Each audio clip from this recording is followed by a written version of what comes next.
There is nothing more disturbing and pitiful than an artist or band on stage not connecting with their audience and allowing them to connect with you in a deeper way. So in this video, I'm going to tell you how to entertain your audience.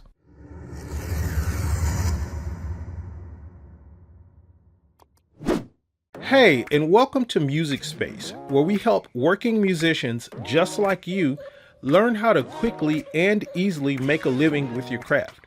So if you're new here to the channel, hit that subscribe button and the notification bell.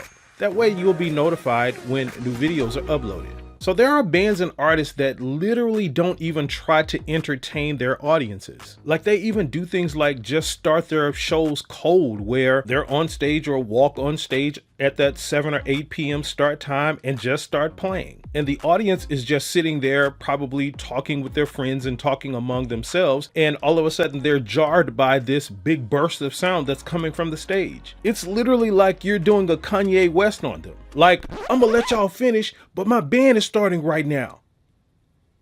And that sort of sets the tone and the mood for the entire night or the entire show. And that's an issue because most audiences make up their mind about you and whether or not they like you within the first few seconds of hearing you, or musically speaking, in the first few measures of your song. So ideally, you want to capture their attention at the beginning and maintain it throughout the show. So what are some ways that you can do that? Well, I'll tell you 5 ways, and the 5th way is my absolute favorite, so make sure you stick around to the end to hear that one. Now, right before we jump into those 5 things, if you're getting value out of this video so far, do me a quick favor and hit the like button on this video. That helps out with the YouTube algorithms and things like that, and it lets me know you appreciate this content. All right, so the first thing you want to do to be entertaining is introduce your band. Under almost no circumstances should you just start your shows cold. Unless it's something that specifically requires you to do so, or it's something that's become your shtick or something like that, you should not be starting your shows cold. There's a reason why things like award shows and festivals have people announce who is coming on and announce the acts that are coming on before they get on stage. There's a reason why most people in the entertainment space, be it musicians or comedians or whatever, are presented to an audience before they do their act. The introduction not only pleasantly lets the audience know that something is coming, but it also sets the expectations for the night and gives people a sort of natural way to tune into you. So always introduce or present your band in some way before you start playing, and this sets the stage for your audience to be entertained. Now next, you want to talk to the audience. Now this really should be a staple in your show. It's just as important as the songs you put on your set list. You need to have talking points built into your song list. This not only allows for easier and smoother transitions between songs, but it allows them to have sort of a connectivity as well. And this is especially the case when you're doing something like going from one genre of songs to another genre, or say from a fast song to a slow song, or vice versa. It can be a bit jarring to an audience who particularly likes a type of song, say rock songs, and that's their thing, and then all of a sudden you bust out with some pop or rap song. Or have them on the dance floor dancing to this really up-tempo, fun song, and then go into this like really smooth, slow song. This is the reason you hear disc jockeys on radio stations talk between every few songs or so. Again, it helps with that transition between those types of songs and just songs, period. And more especially to the point here, it keeps the audiences connected to what you do, thereby helping them be entertained. Now, another thing you want to do is use banter. Now, banter is really a cool technique to get audiences to open up to you and like you. When you're able to incorporate this sort of playful language in your talking points, it gives your audience a sort of open road to connect to you, your personality, and your music. And this is really important because we tend to see and hear things differently when we're in a good mood or in a good state of mind versus when we're in a bad mood or just feeling kind of melancholy. And your teasing or saying something funny or joking allows them to open up and, see you in a better light. And it also helps them to smile and be in a good mood. And guess what? Smiling is a hallmark of being entertained.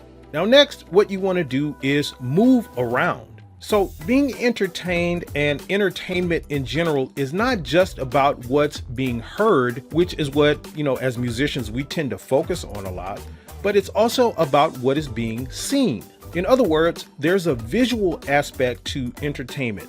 And one of the easiest, most impactful ways to incorporate this is through movement. A lot of musicians and artists and bands literally just stand there or sit there and perform, and it gives the audience nothing visually pleasing to look at. This is one of the reasons you see people like public speakers or comedians move around on stage when they're doing their act or when they're presenting. They understand that movement is something that helps keep the audience's attention and thereby helping keep them entertained. I mean, this is really sort of intuitive. Like if you're just standing there doing, "You're my brown-eyed girl," dun, dun, dun, versus, if you're my brown-eyed girl. Like, you see the difference between those two things? It's the movement and the expression that helps keep audiences entertained. Now, another way to entertain your audience, and this is really my favorite one, is to ask questions. And this is a pro tip that professional entertainers use to entertain and engage their audiences. They ask questions to get their audience to respond. And you want to make this an easy question. Like, you can do something like ask the audience, how many people in the room are celebrating a birthday? Or how many Capricorns do we have in the room? Things like that. Or, now watch this. How many of y'all saw the big moment at the Oscars last week? That was crazy, right? And then you like, who do you think you are? Go into Crazy by Gnarls Barkley. You see how that connective thing works? Absolute genius. But also, you can ask them to do physical things like snap their fingers or clap their hands to the beat. You can have them create the timing for you. So you could do something like, come on, everybody put your hands together like this. Come on. All right, good. And then you can go into who do you think you are? So you see how that works? Like, that's engaging and that's keeping the audience entertained. And this is one of my absolute favorite ways of keeping the audience entertained. Now, also, what you put on your set list is really important when it comes to being entertaining. And I've done a video about that and you can check it out here.